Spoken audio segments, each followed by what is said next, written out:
Guatemala on the panoramic tour with my favorite tour guide Edgar. We're in the old town. Here we go. Are really absorbing and helpful in Okay, so now I'm in the Jade Museum and we're going to learn all about jade. Help yourself to some coffee and come and sit down and join us here. And they even have a cup of coffee ready for us. While you're here. We're going to learn all about jade. Now as you come into the Jade Center, we're given little presents, Guatemalan worry dolls, which you whisper your worries to her before you go to sleep, put it under your pillow, she takes them away. And also they greeted us 40 years ago, with a very nice I believe that all jade, and after a while they began, after many hundreds of years actually, they began to believe that the hardness of this stone would pass on to the wearer, and it would take them through to their next life, because they believed in the next life. And they believed it was like a passport to eternity. The more jade you wore in life, the more jade you took with you to the next world, the better and happier life you would lead. So they began to wear their dead in masks like this. This is not the original. This is a copy of, the original is in Mexico City in the Museum of Anthropology. And this is King Pacal. He was found in the Temple of the Inscriptions in Palenque, Mexico, in Chiapas. And he was found way down below the temple in his tomb. And he was found with more jade, worked jade, than has ever been found before or since. He was found with more than 26 pounds of jade, of worked jade, on his body. Okay, so I'm in the Jade Museum. We've had a talk about jade and learned about where it's from and the different types of jade. And now I'm going to have a look around in the museum. This is the Linda Shell Museum. I'm going to see a little bit more information about it and learn where it came from and how old it is. The King Pacal mask from the Mayan era is one of the most famous pieces of jade. And King Pacal used to wear this mask to go to sleep. He was also buried with it. And basically what the Mayans thought was that jade was, it showed how wealthy you were, how important you were. And the more jade that you had, obviously that was a symbol of wealth and a symbol of your status when you were alive. But also they thought that jade would take you into the afterlife. And so the more jade you had in this life, the better the afterlife that you would go to. And so this is why they wore a lot of it. If they had the resources, if they had the money, they would have jade all over the place. And we've got some statues of different gods of Guatemala, the corn gods, Aztec gods. And so different gods were worshipped with jade figurines as well.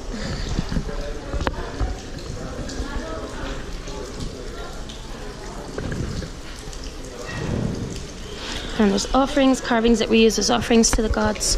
Here there's an exhibition on Mayan lapidary techniques, which basically showed you how they got the jade, how they mined it.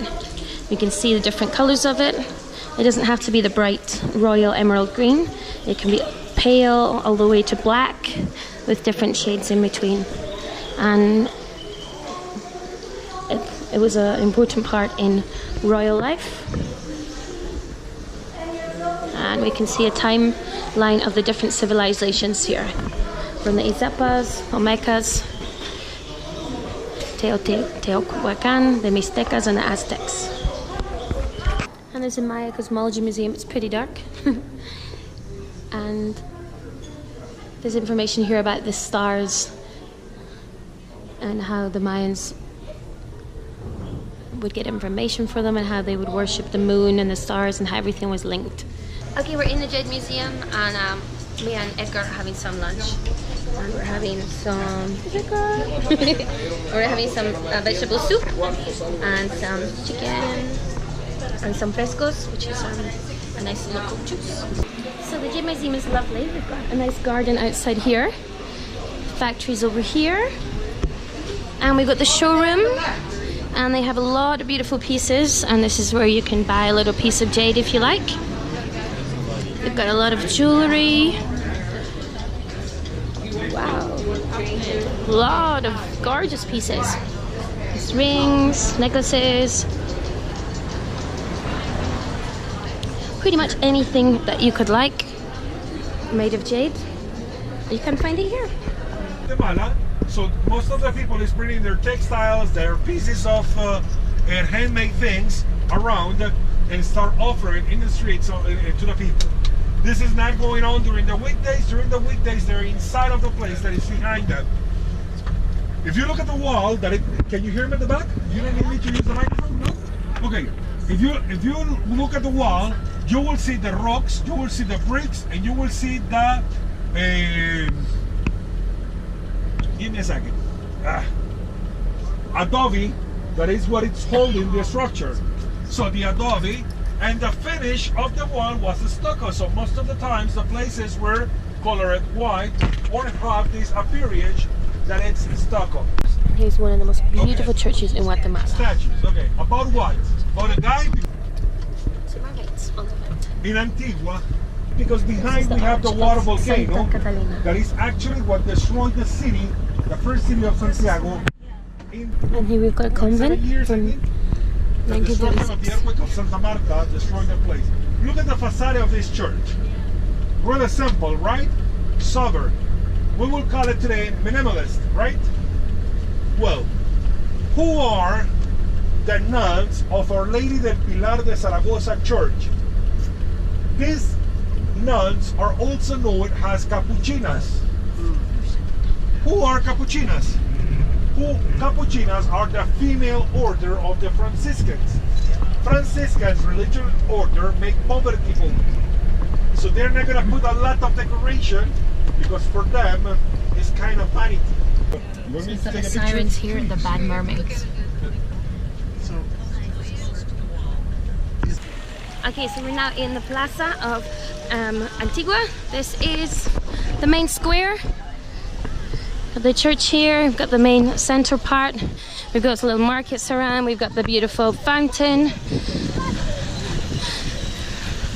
and lots of people selling lots of things. This is the royal palace of the capital. Now over here is the main cathedral, and we're going to learn a bit more about it now. And there's a wedding on right now.